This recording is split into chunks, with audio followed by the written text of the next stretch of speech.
Pangala cross ಬಳಿ ಎರಡು ಗುಂಪುಗಳ ಗಲಾಟೆ ಪ್ರಕರಣ ಹಲ್ಲೆಗೊಳಗಾಗಿದ್ದ 3 ಯೂಟ್ಯೂಬರ್ಗಳ ಮೇಲೂ ಕೂಡ ಎಫ್ಐಆರ್ ದಾಖಲಾಗಿದೆ. ಧರ್ಮಸ್ಥಳ ಪೊಲೀಸ್ ಠಾಣೆಯಲ್ಲಿ ಎಫ್ಐಆರ್ ಅನ್ನು ದಾಖಲಿಸಲಾಗಿದೆ. ಪಾಂಗಳ ಕ್ರಾಸ್ ಹತ್ರ ಎರಡು ಗುಂಪುಗಳ ನಡುವೆ ಗಲಾಟೆ ನಡೆದಿತ್ತು. ಆ ಪ್ರಕರಣ ಸಂಬಂಧ ಏನು ಹಲ್ಲೆಗೊಳಗಾಗಿದ್ರಲ್ಲ 3 ಜನ ಯೂಟ್ಯೂಬರ್ಗಳು ಅವರ ಮೇಲೂ ಕೂಡ ಎಫ್ಐಆರ್ ಆಗಿದೆ ಧರ್ಮಸ್ಥಳ ಪೊಲೀಸ್ ಸ್ಟೇಷನ್ ಅಲ್ಲಿ.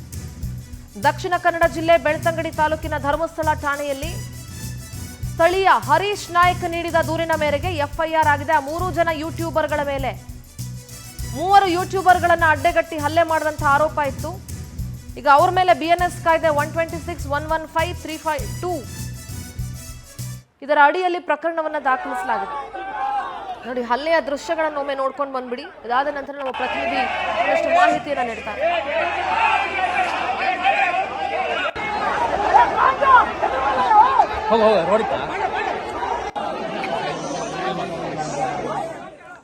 ಎಸ್, ಶಶಿಧರ್ ನೇರ ಸಂಪರ್ಕದಲ್ಲಿದ್ದಾರೆ. ಶಶಿಧರ್, ಪಾಂಗಳ ಕ್ರಾಸ್ ಹತ್ರ ಏನು ಎರಡು ಗುಂಪುಗಳ ನಡುವೆ ಗಲಾಟೆ ಆಗಿತ್ತು, ಆ ಗಲಾಟೆ ಸಂಬಂಧ ಹಲ್ಲೆಗೊಳಗಾಗಿದ್ರು ಎನ್ನಲಾದಂತಹ 3 ಜನ ಯೂಟ್ಯೂಬರ್ಗಳ ಮೇಲೂ ಕೂಡ ಈಗ ಎಫ್ಐಆರ್ ದಾಖಲಾಗಿದೆ. ಇದಕ್ಕೆ ಸಂಬಂಧಪಟ್ಟಂತ ಅಪ್ಡೇಟ್ಸ್ ಏನಿದೆ ಶಶಿಧರ್?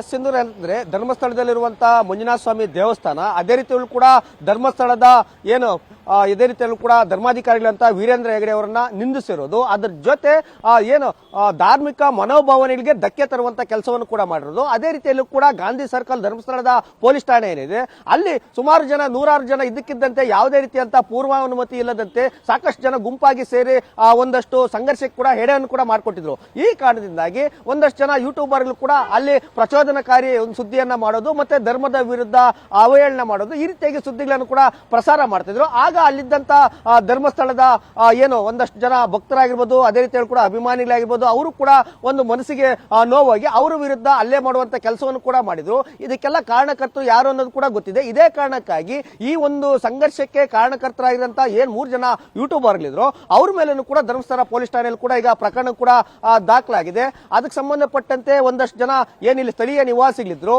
ಏನೆಲ್ಲ ಏನು ವಿಡಿಯೋಗಳನ್ನ ಚಿತ್ರೀಕರಣ ಮಾಡಿದರೆ, ಏನೆಲ್ಲ ಕೆಟ್ಟದಾಗಿ ಬಿಂಬಿಸುವಂತ ಕೆಲಸವನ್ನ ಮಾಡಿದ್ರು, ಅದೆಲ್ಲವನ್ನು ಕೂಡ ಸಾಕ್ಷಿಯನ್ನು ಕೂಡ ಕಲೆ ಮಾಡುವಂತ ಕೆಲಸವನ್ನು ಕೂಡ ಪೊಲೀಸ್ ಅಧಿಕಾರಿಗಳು ಕೂಡ ಮಾಡ್ತಿದ್ದಾರೆ. ಹೀಗಾಗಿ ಏನು ಇವತ್ತು ಸಂಘರ್ಷಕ್ಕೆ ಎಡೆ ಮಾಡಿಕೊಟ್ಟು SITಯ ತನಿಖೆಯನ್ನು ಕೂಡ ದಿಕ್ತಪ್ಪಿಸುವಂತ ಕೆಲಸವನ್ನು ಕೂಡ ಮಾಡಿದ್ರು. ಹೀಗಾಗಿ ಪೊಲೀಸರು ಕೂಡ ಅಡ್ಡಿಪಡಿಸಿದ್ರು ಅನ್ನೋ ಆಂಗಲ್ ಕೂಡ ಅವರಿಗೆ ಏನು FIR ಅನ್ನು ದಾಖಲು ಮಾಡಿ ಅವ್ರನ್ನು ಕೂಡ ವಿಚಾರಣೆಯನ್ನು ಕೂಡ ಮಾಡ್ತಿದ್ರೆ. ಮತ್ತೆ ಅಲ್ಲಿ ಸಂಘರ್ಷ ನಡೆದಾಗ ಸುಮಾರು 70 ರಿಂದ 80 ಜನ ಗುಂಪು ಘರ್ಷಣೆ ಕೂಡ ಮಾಡಿದ್ರು, ಸಾಕಷ್ಟು ಆಕ್ರೋಶವನ್ನು ಕೂಡ ವ್ಯಕ್ತಪಡಿಸಿದ್ರು, ಘೋಷಣೆಯನ್ನು ಕೂಡ ಕೂಗಿದ್ರು. ಇದಕ್ಕೆಲ್ಲ ಪ್ರಾಯೋಜಿತರು ಯಾರು ಅನ್ನೋದ್ರ ಬಗ್ಗೆ ಕೂಡ ಪೊಲೀಸರು ಕೂಡ ತನಿಖೆಯನ್ನು ಮಾಡ್ತಾರೆ. ಒಟ್ಟಾರೆಯಾಗಿ ಇವರ ಉದ್ದೇಶ ಏನಂತಂದ್ರೆ ಧರ್ಮಸ್ಥಳಕ್ಕೆ ಕೆಟ್ಟ ಹೆಸರು ತರೋದು ಇವರ ಉದ್ದೇಶ ಆಗಿದೆ Sindhura. All right Shashidhar, thank you ನಿಮ್ಮೆಲ್ಲ ಡೀಟೇಲ್ಸ್ಗಾಗಿ.